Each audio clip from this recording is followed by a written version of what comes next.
हमारे बच्चों को ये भी कंफ्यूजन है, दे समहाउ थिंक कि Iblis is the king of Hellfire.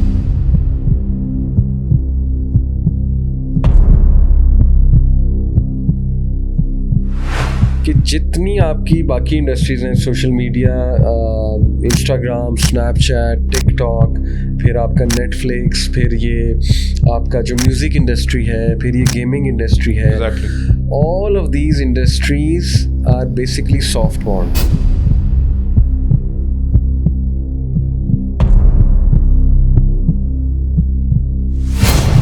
अभी एप्स्टाइन फाइल्स पूरी दुनिया के सामने खुली हैं, सेटन वर्शिप इज रियल, ऐसी हॉरिबल चीज़ें हैं जो अभी सामने भी नहीं आई पब्लिक के।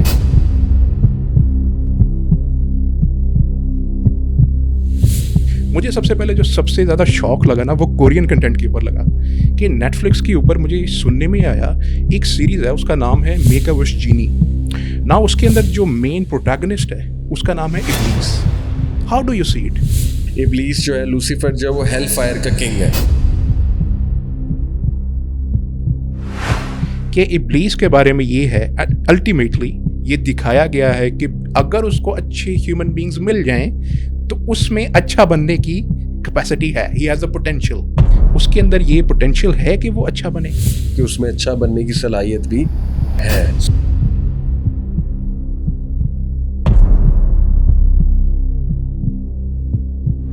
आई एम नॉट किडिंग कि मुझे 2-3 बार ये सवाल आ चुका है कि सर इस तेरा चांस अल्लाह कैन फॉरगिव इब्लीस, छोटे बच्चों से। How do you see the softer image building in the entertainment industry? दज्जालियत यही है कि जिसको आप हीरो समझ रहे हैं वो असल में किस लेवल पे आपको ब्रेन वॉश कर रहा है, आप सोच भी नहीं सकते। जो चीज़ वो करना चाह रहे हैं, बेसिकली उनका जो पर्पस है विद द गेम अपनी सर में अपनी स्टोरी में चल रही है। कभी कभी ऐसा बीच में कुछ डाल देना, इसी तरह से उन्होंने वो भी डाला हुआ है, मुझे याद आया कि मस्जिद नबवी के दरवाजे की तरह का एक दरवाज़ा बनाया हुआ है, which you have to shoot and open it.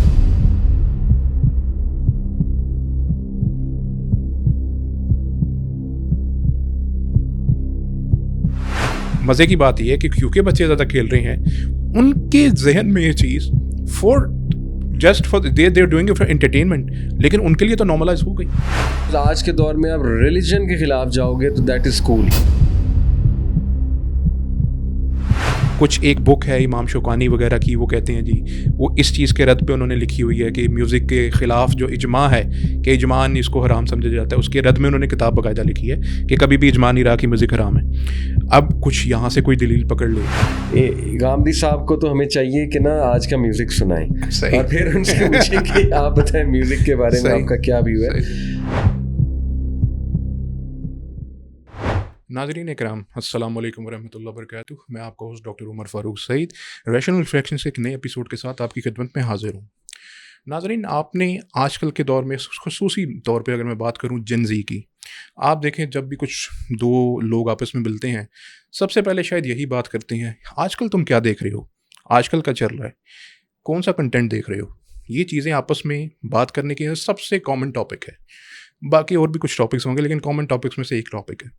बहरहाल ये चीज़ हमें इस चीज़ की तरफ राग़िब करती है कि हम देखें दुनिया में आजकल जो कंटेंट बन रहा है उसके अंदर कोई ऐसी चीज़ें जो कि मुबादा जो मेरी नज़र से गुजरी और मुझे उसके ऊपर काफ़ी शौक भी लगा और मैंने उसके ऊपर फिर बाकायदा थोड़ी रिसर्च की, डेटा कुछ उसके अंदर से रिट्रीव करवाया और उसके बाद देखा कि कुछ ऐसी चीज़ें, कुछ ऐसी हॉलीवुड में और इवन के नेटफ्लिक्स के ऊपर उनकी अपनी प्रोडक्शंस के अंदर, इसके अलावा भी बहुत सी चीज़ें जिसको हम आगे चल के पॉडकास्ट में डिस्कस करेंगे, उसके अंदर इस्लामिक रेफरेंसेस को इस तरह से यूज़ किया जाता है जिस तरह से एक आम बंदे को, एक आम मुसलमान को उसके बारे में और उसकी बहुत सी प्रोज एंड कॉन्स के बारे में जानना ज़रूरी हो जाता है। इसी सिलसिले में आज हमारे साथ बहुत अहम गेस्ट मौजूद हैं, brother Mohammad Ali. First of all thank you so much for being again, एक बार फिर से खुशामदीद मेरे शो में।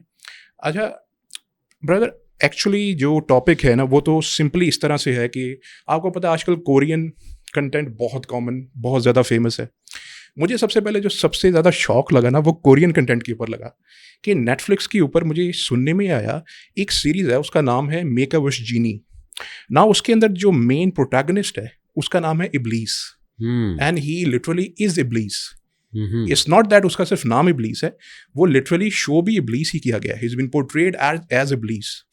पहली चीज़, इब्लीस अरबिक वर्ड है ना तो बाइबल के अंदर इब्लीस नाम है। I really confirmed it from AI कि क्या गलती तो नहीं मुझसे हो रही कि इब्लीस का कोई नाम किसी सही। और जगह पे भी हो। Then I again confirmed in the Korean language as well, उसके अंदर भी नहीं है। एंड देन एक अरबिक नेम को, एक ऐसी एक शख्सियत या एंटिटी के बारे में उसको नेम को यूज करके अपनी सीरीज में, और उसके बाद उसको बनाकर एक प्रोटैगनिस्ट अपनी सीरीज में दिखाना, how do you see it as a first reaction आपका क्या है? अच्छा, इसको अनपैक करने के लिए ना we have to go way back, अगर आप इजाज़त दें, बिकॉज आई लाइक कि चीज़ों को अनपैक किया जाए और डिकोड किया जाए। Sure. So let's start with the Shaitan's promise to Allah subhanahu wa ta'ala, a daring thing he said. He's the Ar-Rajim, obviously, the expelled one, or the accursed one. Surah Nisa में verse 119 में he says 4 things, और Allah subhanahu wa ta'ala quotes him.